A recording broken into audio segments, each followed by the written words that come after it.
Thank goodness for Nick Castellanos and Gavin Sheets, because otherwise this would be a rough week, Derek. They provided us Yes. some glimmer, but beyond that, not a whole lot to be excited about these Padres, and we will discuss on this edition of the On Fire podcast. Hey, Ron Marinaccio has been great. All right, he's using his fastball more often. The four seam he's feeling real comfortable with. The bullpen was really good. Darn it. Let's do. Should we do all positivity podcast, or should we just go and say exactly what has actually been happening? And that is that the offense is absolutely putrid right now. If we do all positivity, it's going to be a short podcast. It's going to be a very short podcast. Yeah. I mean, you mentioned the bullpen. The bullpen did great with a surprise addition today. Yes. Isn't it amazing that Matt Waldron was back there again on a day that like he just it's a bullpen day for him anyways. Might as well actually use him out of the bullpen. Yeah. Yeah, that's what they did, and provide some glimmer into the future for Matt Waldron for the rotation as well. So one of the topics we'll discuss in this edition of the On Friar podcast. Appreciate OGs and all they do for On Friar and the NBC7 sports team. Padres are on the road again this weekend, so if you need a place to catch their games against the Mariners, a place with lots of TVs, a great menu, an awesome beer list, and a bunch of locations around San Diego County, I've got the place for you. It's called OGs. And again, appreciate them being a partner with us for such a long time, and just a great place to hang. Tons of TVs, and good spot to go if you need a place to catch a game, whether it's the Padres, maybe you want to watch some of the PGA Championship on your lunch break. That'd be a great option as well. So a big shout out to OGs. Without further ado, the welcome music.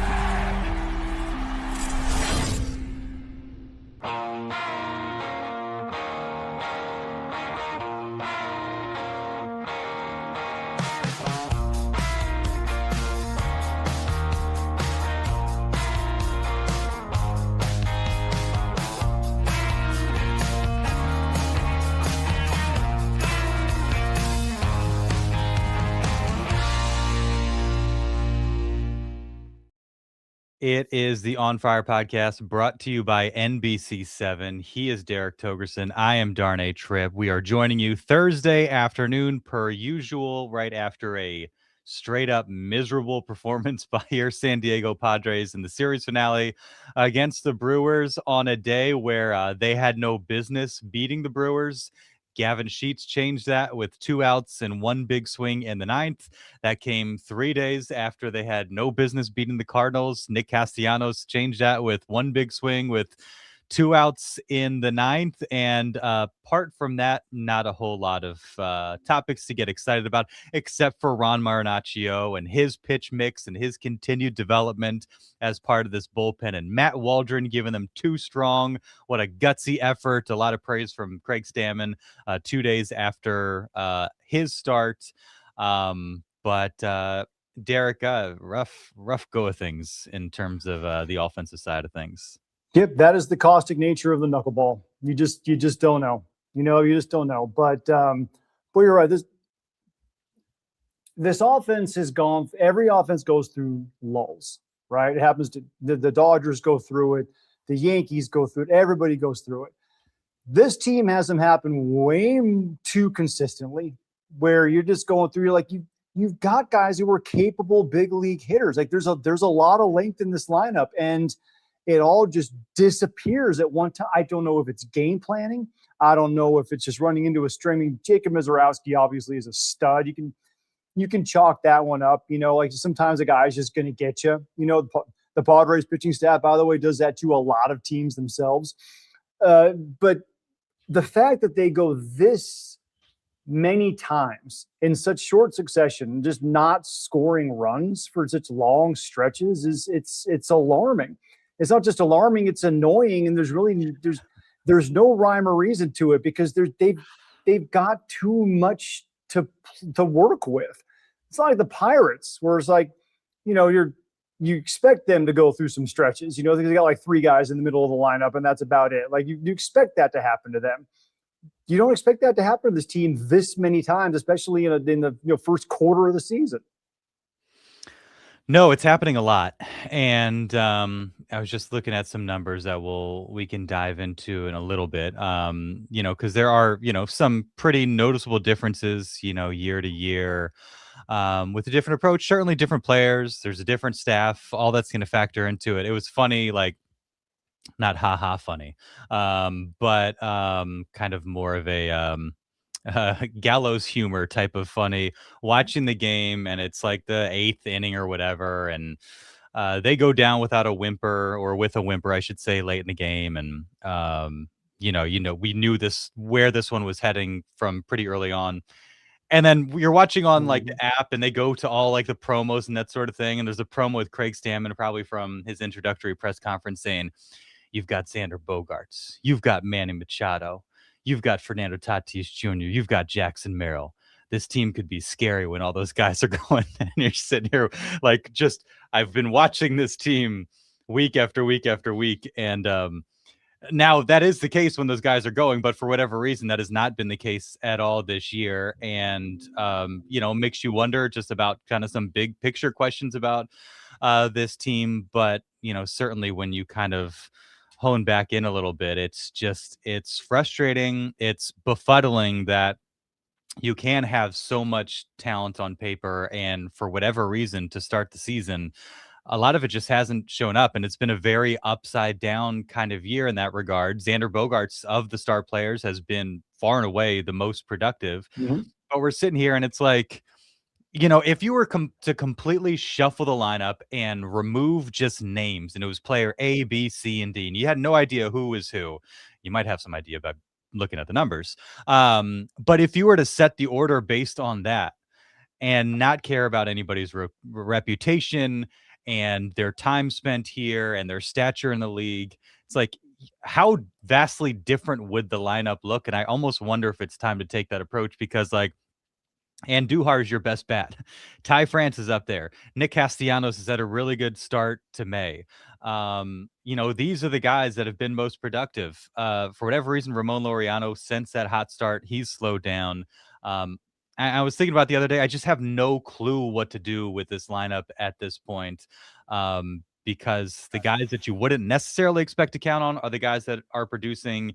And it's awfully hard to say, Manny, you're hitting seventh, because you're below the Mendoza line and you haven't been all that good this year. And Tatis, you're going to hit, they've moved him around a little bit, but it's a challenging spot for Craig Stammen and company. And I have sometimes I come here with some harebrained idea. I don't even know if I have that at this point. Well, it's not even a harebrained idea. It's what needs to happen, because if you're going to move everyone else around the order based on how they're doing. Ramon Laureano started the year hitting 6th or 7th. He got hot. They moved him up to the leadoff spot. He cooled off. They moved him right back down. Ty France has moved up a little bit. Gavin Sheets has moved up a little bit, and then they move back and forth depending on how they're swinging the bat. Why are these guys not having the same thing done to them? If you truly are a team and you're going to all be treated the same, then why are these guys who are dramatically underperforming? By the way, I just looked it up. Manny Machado and Fernando Tatis Jr., if you add both of their OPS numbers, they're only 153 points better than Ben Rice. That's not good enough. It's this is a quarter of the season now. This is not a small sample size anymore. This is, as much as we've all been worrying about Fernando Tatis Jr. not hitting a home run, how about we worry about Manny Machado not hitting anything? He had one really good game down in Mexico City at altitude, and then came back and had a couple more knocks. But he has been so, pardon the pun, but hit and miss with this stuff all year that there's no consistency to his game. I never thought I would see Manny Machado this deep into a season with a batting average in the 190s. I didn't think it was possible. So, and he's getting more and more ornery with everybody else. He's just letting all the outside distractions take it with him into the batter's box every night. I don't understand how someone with that level of talent is doing this. I don't know if he stopped caring. I don't know. I don't get it. I do not get it. But if you are going, it's not a harebrained idea to say, hey, guess what? You guys who are sucking and sneaking up the joint, you're hitting 8th and 9th. Or 7th and 8th to leave the catcher spot. They don't deserve to be hitting in the top half of the order. Drop their dumb asses down, because I understand your superstars get paid a lot of money, but they get paid a lot of money to perform. And if they're not, you got to get them out of there because they're not helping the team. They're hurting the team. Put the bats at the top of the lineup who are helping the team. And I know it's very difficult to do for any manager because those are your guys and your clubhouse leaders or whatever. Craig Stammen needs to send a message right now. This is not going to be good enough. It's not personal. It shows the rest of the team that if you're not doing what you're supposed to be doing, you will not be playing as much. End of discussion. And we say all that, and I'm glad they put Bogaerts at the top of the lineup. I mean, I think that, again, that's something we've discussed and they flirted with in the spring, and it hadn't happened, I don't think, until today. And of course, he goes 0 for 3. I think he was deserving of that. But in trying to kind of figure out this lineup, I would, everything that, we just said in terms of like shuffling it based on performance, I still came back to thinking, but maybe Fernando Tatis Jr. just hits leadoff still because, like, who else are you going to put there? And he's got about, I don't know what it is after today. He went 0 for 5 with 3 strikeouts, but he was at about a 340 on base this month going into today. So he's at least doing that for you. And part of the argument against having him up there was, you want to see his power when their guys not, well, that power it's not existent right now. So that's not part of the equation anymore. So that's another reason why I'm kind of banging my head against the wall is, who do you hit leadoff? I do think that Tatis is probably that guy, and it's not because he's crushing the ball, but at least he gets on base, he can steal, he can do some stuff on the base paths. He's been better from an on base standpoint now for more than a year now. But from there, I just don't know. And then you also run the risk of getting like really righty heavy because Merrill's not doing a whole lot for you right now. And Sheets has had some big swings, some big moments. Obviously Cronenworth isn't around. Sungmoon Song, you're not going to put him high up at this point.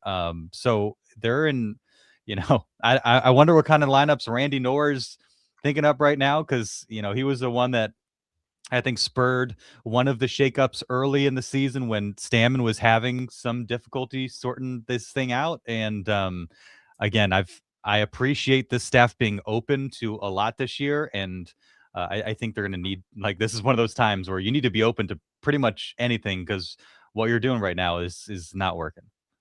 No, it's not working by any stretch of the imagination. How about Miguel Andujar? He's the one guy swinging the bat pretty decently and consistently. Can he hit leadoff? Why not? I'm open to just about anything. I got nothing else. I have no other ideas. It's in that we've already reached that point where we have no other ideas. Like what the hell is happening? What is happening? You sound like Taylor Twellman from Chip Rocks. I hate to be that guy, but this core group of players is not it. Sure, we pull a rabbit out of a hat from time to time, but it's time to face the facts. They are who they are. 84 and 98 for life. I thought he was making a prediction there. Yeah, and I think that's kind of not kind of like that is the concern. Like at some point you might not be a top 3 offense in high leverage situations. You hope that continues, but that's probably going to dip, but that's been their reality. And that's won them so many games to this point. And that's why they're battling the Dodgers for first place at the quarter point of the season. Is Gavin Sheets, what is it? 3 now, 3-run homers in the 9th inning. It's there's they're getting ready to play the Mariners. There's that big comeback against Seattle that ended with a Jackson Merrill walk-off. There's been so many games like this, and on one hand it's nice, but on the other hand, like, there is the sustainability question, and that part does not seem sustainable. Miguel Andujar hitting, having great bat to ball skills, like that seems pretty sustainable. Xander Bogaerts isn't playing so out of his mind that doesn't seem sustainable. Hey, by the way, I just Miguel Andujar, by the way, career 1595 OPS as a leadoff hitter. That's in 7 plate appearances. But still, enough for me. That's good enough. Yeah, he is. Let me see. In his career, he is 3 for 6 with a homer and a double as a leadoff guy. Derek, who knew this lineup would be sorely missing Luis Campusano? Yeah, and Luis Arise. Any other Luises we can throw out there? We saw Luis Rengifo do something good for the Brewers against him today. Luis Patino, what's he doing? I know it's like we're sitting here like going, we're bemoaning all of this, and I don't have answers. I don't. Usually we can sit here and like I say, posture a couple of different ideas or throw a couple guesses out, and you're just looking at this going like, what is going on? I don't understand, because Steven Souza Jr. Steven Souza, the hitting coach, he's, especially in spring training, he put a really good approach in. He's helped a lot of guys. Ty France is swinging it as well as he has since his All-Star year in 2022. He's a lot of these dudes have really, and maybe, I just talked myself into something. Let me throw this idea out there. He's taken these guys who don't have a long track record, not the All-Star kind of guys, and he's helped them out a lot. Right, Gavin Sheets right now having the best offensive season probably of his career. He's probably on track for it. Ty France, same kind of thing. Andujar is back after having all those injuries. Ramon Laureano has been swinging it, fairly decently. Some of the guys who are not the established superstars, they're doing really well.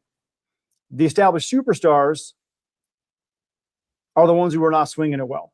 So I'm wondering if they're just not listening, or they're trying to do things their own way, or they're trying to think that they know better, or not do, or just do what they think they're going to do. Or Toddy keeps calling his dad and gives him bad advice. So I don't know what that might be, because quote unquote role players are the ones who are swinging it really well with the new hitting coach, and the guys who are the established stars are garbage. So where's the disconnect there? No idea. A couple, just one thing Mike Pomeranz mentioned on the post game. Now 6 straight games with 10 or more strikeouts, 7 straight games with 9 or more strikeouts. And I was looking at, the numbers this year compared to last year. They were 28th, had the 28th most, 28th fewest, however you want it. You all know what I'm saying. Strikeout total in Major League Baseball, very good in terms of avoiding strikeouts. This year, 13th. I mean, that is a dramatic jump from 28th in strikeouts to now 13th most strikeouts in Major League Baseball. One person made, a decent point. He's like, well, that's all Luis Arise. So I was like, you know what? I'm going to look into that. And last year, I went based on first baseman, because that's where Luis spent most of his time, I think. Their strikeout rate was a little higher than 10. Current strikeout rate for this group is about 20%. So it has doubled or so, somewhere thereabouts. If you add 100 strikeouts to last year's total, which is probably more than you would need to account for that, they're still like 25th in strikeouts. So it is still a dramatic jump from where they were last year to where they are this year. They're not walking as often. That's a smaller jump. It's from like 16th to 22nd or something along those lines. Arise was not a guy that was going to draw a lot of walks. But maybe that's part of the approach. Maybe that's trying to be aggressive and hammer your pitch. But I mean, just watching this series, and part of it is, facing Jacob Mizorowski. We see it with Mason Miller, these dominant arms.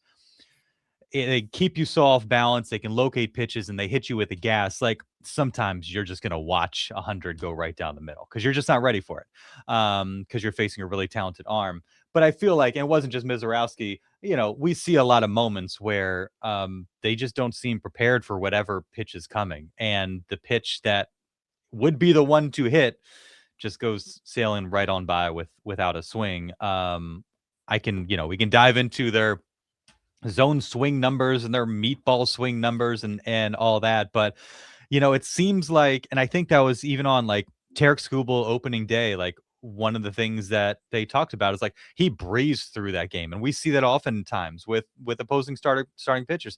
They breeze through games and, not drawing walks.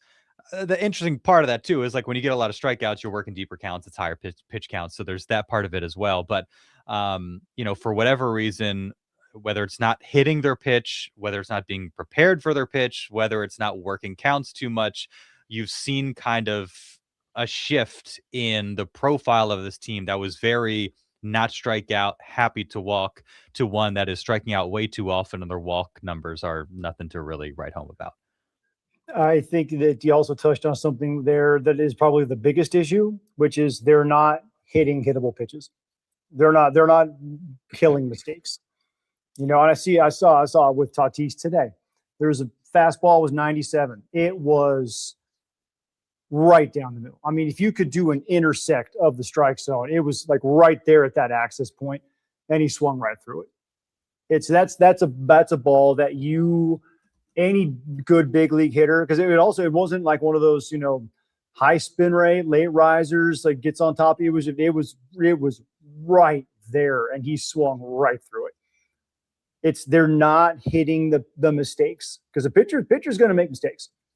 And this lineup up and down, for whatever reason, is not consistently making a pitcher pay for making the mistake. Gavin Sheets did that on Wednesday when he got a hanging slider. He made Uribe pay for it. That's what you're supposed to do. That happens. That's the exception to this lineup, not the rule. Whereas you see other lineups, you make a mistake in the strike zone and they are going to punish you. And they are not punishing nearly enough mistakes. They're not punishing guys for not executing their pitches. And that's what's allowing the pitchers to dictate to them, instead of you dictating to the pitcher what he can and can't throw.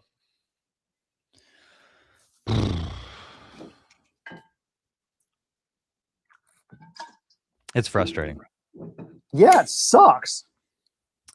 And I don't know where they go. I think one thing, I mean, you mentioned Steven Souza Jr., and I think that's always the tricky thing, because I have people commenting on social media all the time, like the hitting coach.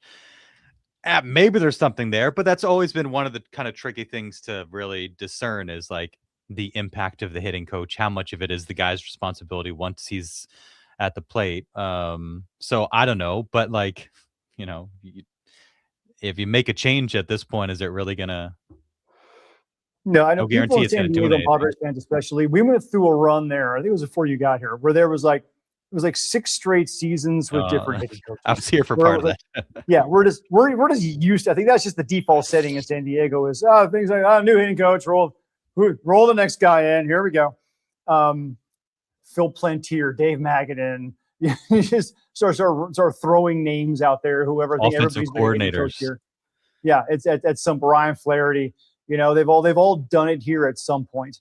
That's not the solution right now, right? We've seen Souza, we've seen him do good things.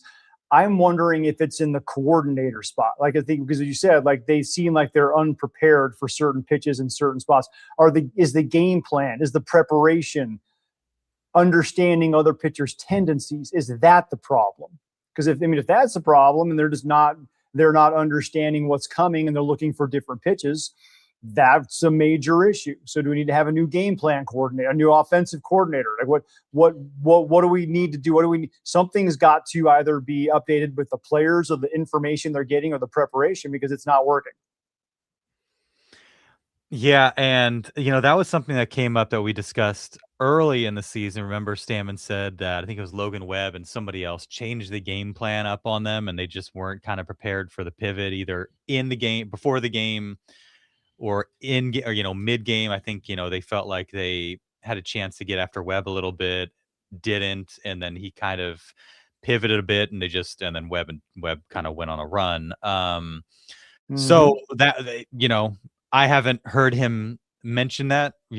That could mean one of two things: A, it stopped happening; B, Stammen realized he was being a little bit too honest with the media. He's like, well, maybe I shouldn't fess up about that and keep that close to the vest and not admit that we weren't ready for what was coming. But here's the thing, though. This is about adjustments, though. If you're not ready for what's coming, guys will go in there and they'll flip their game plan on us. Darvish does this to teams, or did this to teams all the time, where he would just pitch backwards.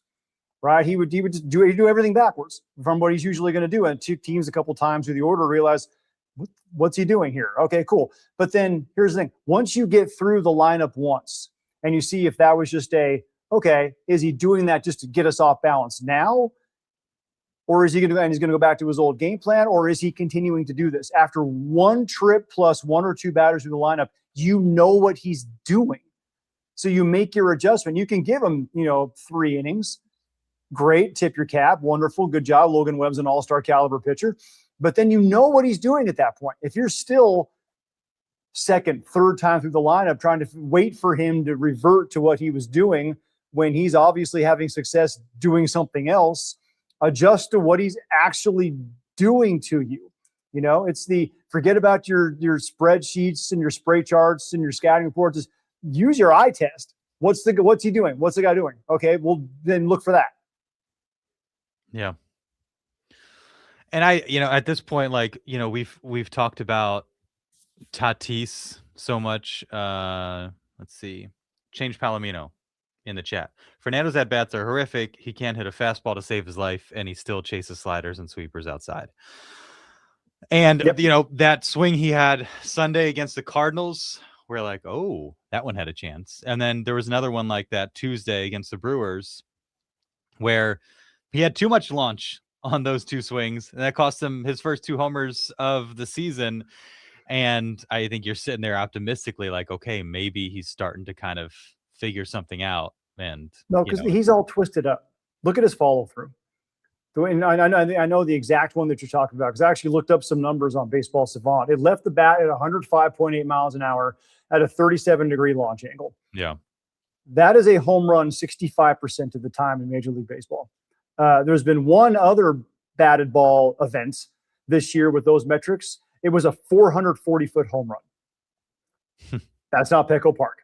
That's not how it works here. That's what's going to happen. But if you look at his follow through, it's like his feet aren't underneath him. He's not athletic. He's off balance. He's like finishing in a weird spot kind of back here, and he has to like pop up and reset himself. Everything's out of whack. His bottom half, his top half. Today he was almost standing straight up, and he's locking his front knee outs. There's no bend. There's no athleticism in the swing. And if anybody needs to be athletic in the box, it's that freaking guy. One of the greatest athletes in the game. And he looks mechanical. It kind of reminds me when Tiger Woods was Tiger Woods. His swing was fluid.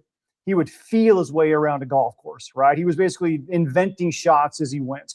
And then he went through a couple injuries, and then he got a new swing coach, and then became mechanical, where you'd see him and his hands have to be here, and they have to be here, and they have to be here. And he lost any and all ability to feel his way through a round of golf. And then he got over that.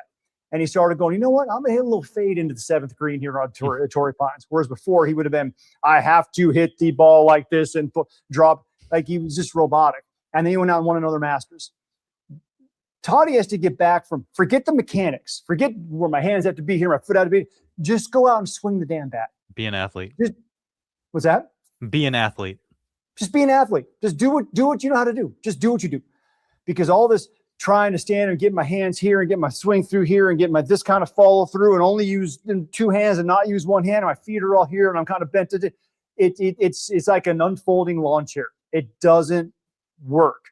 Screw all that. Just get in the box and just throw your hands and go. Put them high, throw them. That's it. That's all. It's all he has to worry about. Get back to being athletic in the box because it looks uncomfortable right now. Yeah, he had a horrific looking swing on Wednesday, and that's another. I think that's also another argument for just hit him leadoff. Just like go out there, be Tatis. Like right off the bat, set the tone, give us some energy, get the boys going. I think psychologically maybe that's a help to him rather than kind of waiting his turn and maybe there's somebody on and what am I going to do? Am I going to be able to drive him in? Will I hit a home run? Like, just go back to being the table setter, set the tone for the team and, just do what you've done. Do what you did last year, do what you've done to an extent this year where, the average hasn't been terrible. The on base hasn't been terrible. We're all waiting for the power to come around, but like, try not to worry about that part too much. We need you to be a table setter for this team because there's nobody that sets the pulse of this team better than Fernando Tatis Jr. And so if you can maybe like turn that on its head a little bit where, golf is a great analogy. Like the worst thing you can do in golf is have a million things going through your mind.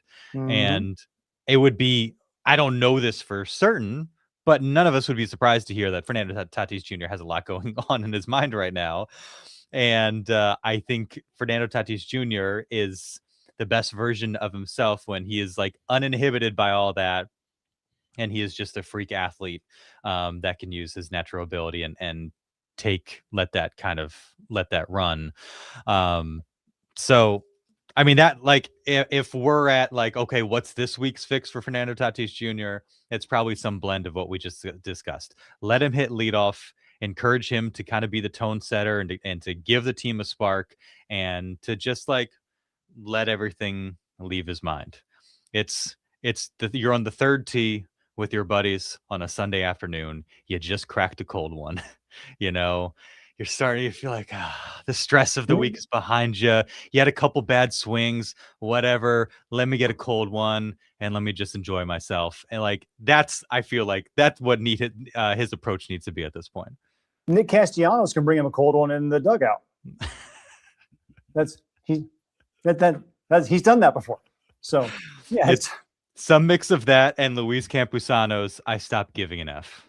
Yeah, you know what? Honestly, dude, I wish I was joking about this, but I was dead serious. I was talking to a friend of mine the other day, and they're going, "What can help Tatis?" And I said, "Hypnosis."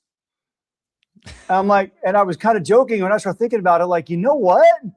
I'm not sure if y'all believe in that kind of thing, but it's worth a shot.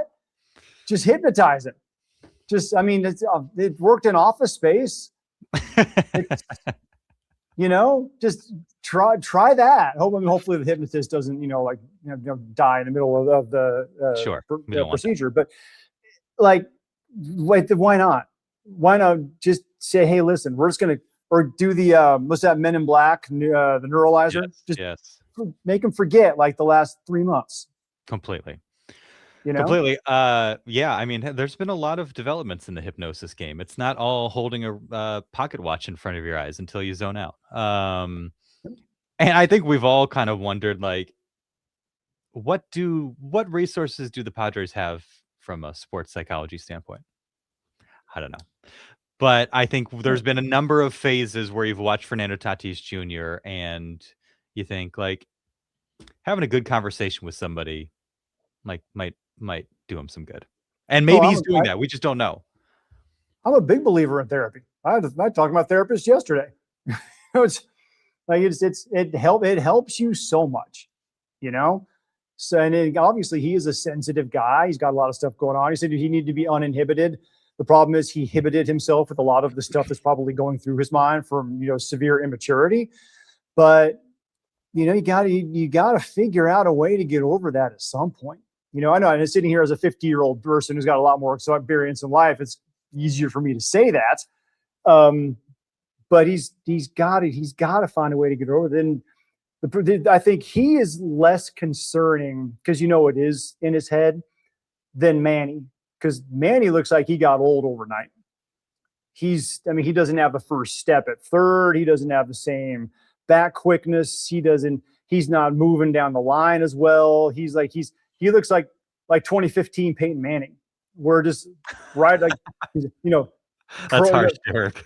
MVP candidate 2014, records in 2013, MVP candidate 2014, can't throw the ball 25 yards down the field in 2015. Loses his starting job to Brock Osweiler in 2015 because he was just shot. There was nothing left.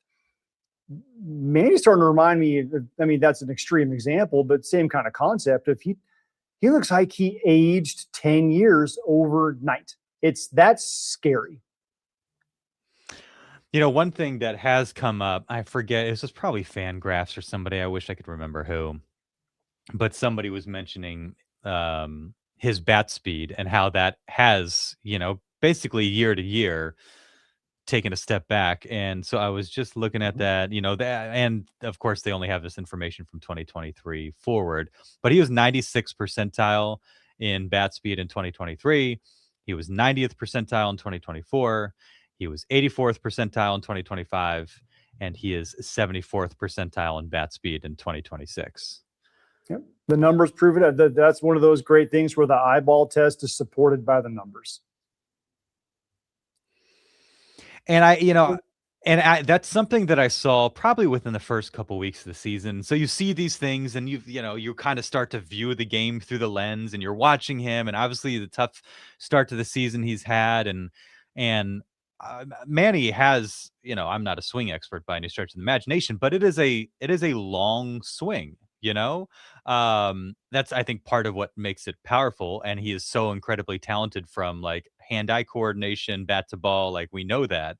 Um, but I wonder if it's one of those things where like you could get away with having that longer swing as a young man. I do wonder, as he gets into this stage of his career, like, does it get shorter more consistently? Because like I think about 2022 all the time, and 2022 now is a long time ago. It was 4 years ago. Mhm. It's the last time he's had an OPS north of 800. Um, and it wasn't just because he was hitting 40. He wasn't hitting 40 home runs. It was your standard 30 type home run season for Manny Machado. The lineup needed a lot of help for stretches that season, and he was just like bang, all fields, singles, doubles, the occasional home run, double, this way, that way. And he's just so incredibly talented from that standpoint. Like, I do wonder if there is an adjustment from that standpoint, because you've seen him, that big, powerful swing, just be a touch late, a touch late.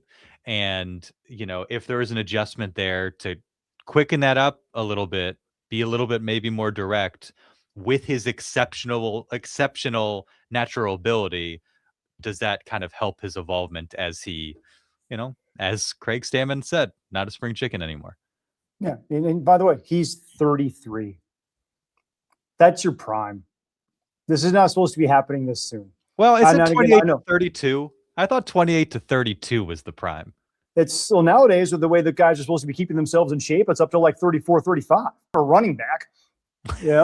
He's supposed to be at this point. He's played a lot of baseball in his day, I know, but he's also never been a workout wonder. Manny's always been a little soft. Which again helps him with taking that power from the legs up through the core and into his arms. But he's never been a guy who is showing off his Xander Bogaerts abs. He's just he's strong, but he's not super fit.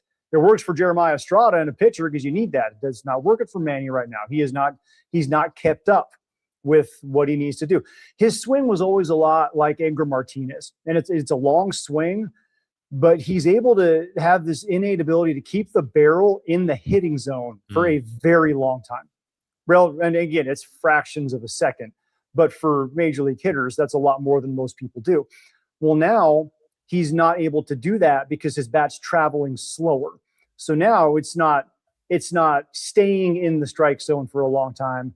It's lagging through the strike zone, and that's robbing him of power, and it's robbing him of his timing. So what he hasn't been able to do is understand that his bat's moving slower, so his natural timing is off.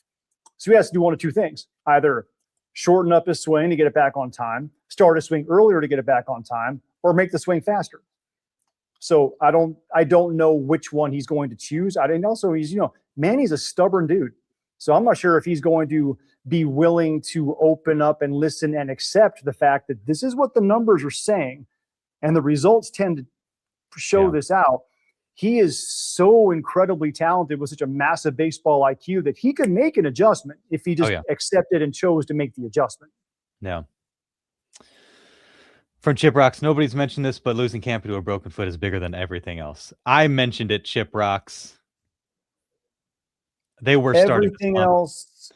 They were starting to slump before Campy got hurt. But when it's a guy with 100 plus OPS, 100 points better than everybody else in OPS, you can take anything at this point, especially when Freddie Fermin has not been good offensively. Like, the catching spot hasn't given you anything.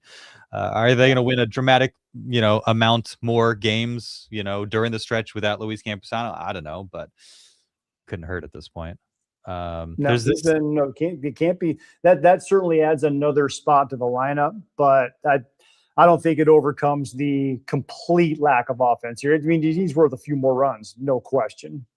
Another possible solution for Tatis: get Tatis in the club. Hey, James Harden's gonna be out of the playoffs soon. Get him to go hang out with that guy. He knows where all the good clubs are. Have a nice time in Capitol Hill this evening in Seattle. All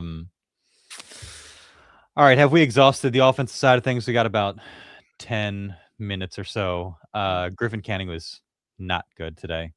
Yeah, I don't know what happened there. Lucas Giolito, it sounds like either Saturday or Sunday he'll pitch. He went 6 innings, 1 run. Sunday in his last minor league start, Waldron was not good, obviously, on Tuesday, and so that's why you saw him in the bullpen. Craig Stam was interesting after the game, sounded like, oh yeah, he's a bullpen arm now. But I was listening to, Sammy Levitt on the post game on the radio side on my way in. And he's like, well, what's the corresponding move? What do you do with the bullpen? Who's out? I also do wonder, like, if Waldron's out of options, if they just went to him and like, hey, we have to make this decision with Lucas Giolito. It's going to cost you a roster spot. We like you. We want to give you opportunities. We might not need to make that move until Saturday or Sunday. Would you be willing to pitch out of the bullpen? Mm-hmm. And then maybe if you do that well, that helps your chances of another team saying that and say, he's an interesting pitcher. Knuckleball is curious to us.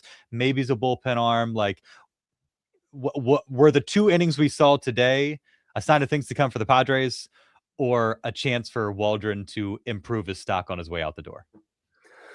God, it's both, really. I mean, that's the thing about Matt, is he's shown the ability to pitch multiple different roles. And Tim Wakefield did the exact same thing. Tim Wakefield was a closer at one point for the Red Sox. It's such a caustic kind of pitch that he can go out and look unhittable one day and then go out and look like he's throwing batting practice the next. He's a guy who I'm not sure. I mean, we talk about a bullpen with a bunch of power arms and then a knuckleballer. that would be really fun, just to have that different look out there to make teams think about it. I don't know who else Marinaccio maybe, although he's been throwing really well, as we say it off the top of this. And David Morgan's going to come back at some point when he kind of gets over his going to altitude thing that a lot of pitchers go through, where they have to kind of refine the release point and how to throw the ball in the strike zone again, because the stuff is still good. I don't know. If my guess is, if they do want to get him off the roster, they have to put him on waivers. If he clears waivers, and he can either accept an outright to the minor leagues, or he can choose free agency. So my gut would be he would stick around and go to the minor leagues here, because he's familiar with the system, and the Padres could always, then find a way to, clear up another roster spot somewhere down the line and to grab him, but get him back up here. But he's a curious case, because you see just how good he can be when he is on. And I think you're right. My gut would tell me that some other team would look at that and go, I'm intrigued by this. Let's kick the tires on him. Yeah, no, I could certainly see that. It's been curious with the knuckleball usage. I think that's been one of the stories, significantly down this year. He only threw it, I think, 7 times, and on Tuesday he threw it 5 times in 2 innings today. So seemed to use it a little bit more today. But I don't know. Like, it feels like that's something he should be leaning into. Like, yes.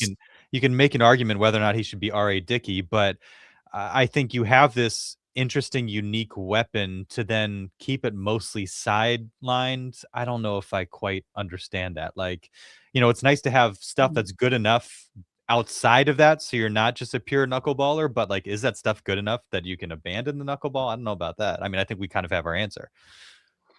Yeah, the thing is, he told me when I was out there in Peoria at spring training that this was going to be the year that, I'm going to throw the knuckleball more.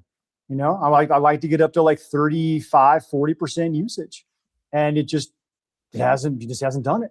And I don't know if he doesn't feel like he has the feel for it right now, if he's somehow scared of it, if it feels like it's not like it's. Matt's the kind of guy, he's very thoughtful and he's very, very intuitive.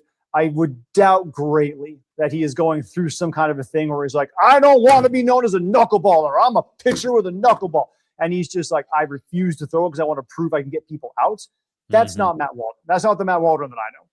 So I think it's one of those, he just doesn't feel like he can corral that pitch right now. And a knuckleball, you don't command, you corral. You just try to keep it in the general right area and hope that it comes home to roost at some point. So it's almost like he's scared of it right now. So I don't know what that's all about. Yeah, he was at 38% in 2024. He's at 28% this year. And I'd be curious start to start. I'm sure there's a place where I could find that. But I would be curious start to start what that looks like, because it seems lately you're looking at closer to like 10% usage, which has been a little bit strange. Anything on Griffin Canning? So promising his first start. Didn't get a whole lot of help behind him. Lost the strike zone. Completely lost the strike zone today. Which again, it happens. Every pitcher has a blow-up game like this. I don't think there's anything to be terribly concerned about. It sucks it happened in a game like this. Although, if it's going to happen, your offense is going to score your runs anyway. You'd rather happen in that than like go out and throw a gem and lose 1-0. So it's go ahead and get it out of the way when you're just going to destined to lose that day regardless. 4 strikes out, Jackson Chourio, 4 consecutive walks to follow, and then he has to get one over the strike zone in the strike zone, and he just gets way too much of it to Rengifo, and then found his control again in the second inning, but he didn't find his command. He was throwing the ball in the strike zone, but he was getting way too much at the strike zone. So it's one of those like just forget about it, throw it off the back of your head as quickly as you possibly can, because that is not going to be the Griffin Canning we see moving forward. I can assure you. Yeah. Also, I meant to mention earlier, I mean, this Brewers offense, I mean, talk about like the antithesis of the Padres at this moment, just spraying the baseball all over the place, not a crazy amount of hard contact, obviously not known for the big fly, but I mean, they just pester you. They obviously work counts. You saw the walks today, really disciplined, and then they hammer you once you're in the zone. And again, just to all fields, it was, again, quite a thing to watch them operate counter to what we're seeing from the Padres right now. Pretty stark. Yeah, it's a really great approach. It's a lot of guys who really understand. Although I would say that they're not superstars, but Bryce Terang is turning into a superstar. That kid's impressive. That kid's really, really impressive. So and Jackson Chourio obviously is going to be a heck of a player for a very, very long time. Other than that, it's a bunch of guys who are pretty good. Pretty good to, certainly not great. So it's, Christian Yelich is certainly not what he used to be. Andrew Vaughn is a guy, they got a lot of just, I guess, professional hitters in there. And that's kind of the guys that the Brewers always have, is it's just get on base any way you know how. Don't worry so much about slug and turn it over to the next guy who's going to have the exact same approach. So they know what they want to do organizationally, and they go out and they find those kinds of guys.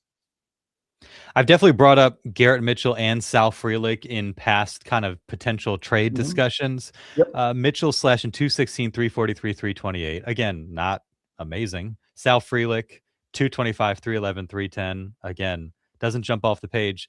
But those would probably be the 2 most productive outfielders on the Padres roster right now. Yeah. Problem is, what you're seeing from those guys is what you're going to see from those guys. That's very close to their ceiling. Right. The ceiling for the Padres outfielders, however, is dramatically higher. All right. As we're seeing, so is the floor.